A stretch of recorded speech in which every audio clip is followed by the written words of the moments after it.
Hey everybody, this is Andrew Greer sitting down here with one of our favorite songwriters, Mr. Michael Farren. Thank you, you're very kind. Well, you've already won 3, 4 Double Awards tonight, something like Three that. tonight, so including far. one for Spanish language album of the year. You go figure, Spanish language. And that's not something you know. No, I don't speak Spanish.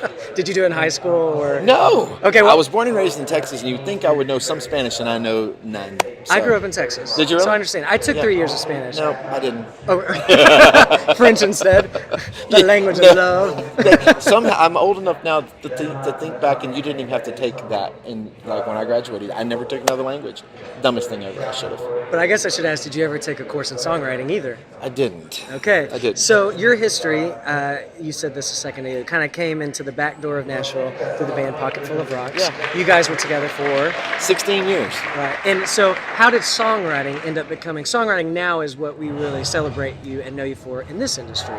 But how did that weave its way from being Pocket Full of Rocks to Double Award-winning songwriter? Well, the Pocket Full of Rocks thing was quite an accident. In my early 20s, I've always been a church guy. I've been on staff in some capacity at a church, a local church somewhere, since I was 19 or 20 years old. And so early in my 20s, Pocket Full of Rocks was really we did more as my worship team than we did trying to be a CCM artist.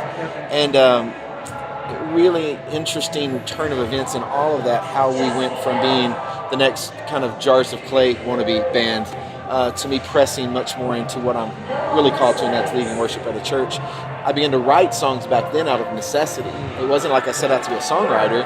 I would stand in front of my people at that church in Texas, and I hadn't back then been able to find that song that I felt like that needed to be coming from us, that thing that was maybe stirring in our church.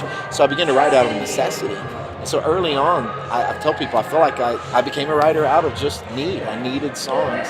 Pocket Full of Rocks, those guys started coming around it, and it just kind of organically kind of grew together. So the songwriting part and the band part just all kind of grew together. What's interesting about that, though, is that your songwriting craft really was born out of needing songs for the local church. Totally. Whereas nowadays, because of worship music's prominence and its commercial success, it really sometimes is backwards. People are, or the other way around, people are songwriters when they begin to craft around the church because that's bread and butter and it's also what's needed. So how have you found kind of that segue into, now you're writing songs, like I think about some of the songs you won for tonight, that really are more personal, more artist-driven, personality songs? It's a great question, and I can sum it up just by saying, just a few weeks ago, somebody asked me, "Hey, dude, all this stuff that you're into," because we own a website called All About Worship. That was not a shameless plug. I guess it was. I run a website. I run a worship conference 3 times a year now, and there's a lot going on. And somebody asked me just a few weeks ago, "How's all this stuff you're doing affecting the church world?" And I went, for the first time ever, it hit me. It's totally backwards. Everything I do at church is affecting all this other stuff. That is the core value of who I am. I'm a pastor who writes songs for 600 people.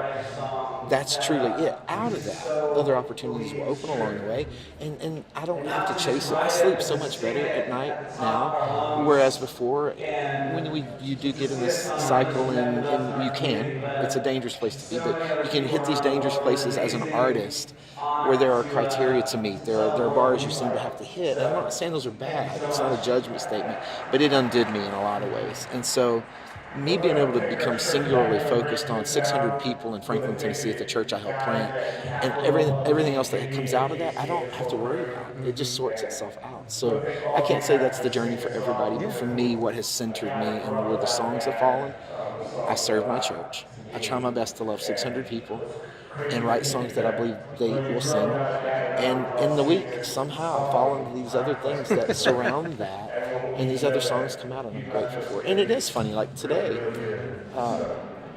the 3 awards that I've walked on stage to get, none of them have had anything to do with worship. Yeah, I love it. It's a pure thing. It seems to be the segue from you wanting to serve your local community, helping you generate your craft, and then that craft having other, pathways and angles. Yeah. It just seems like a beautiful progression to me. So I love it. Yeah.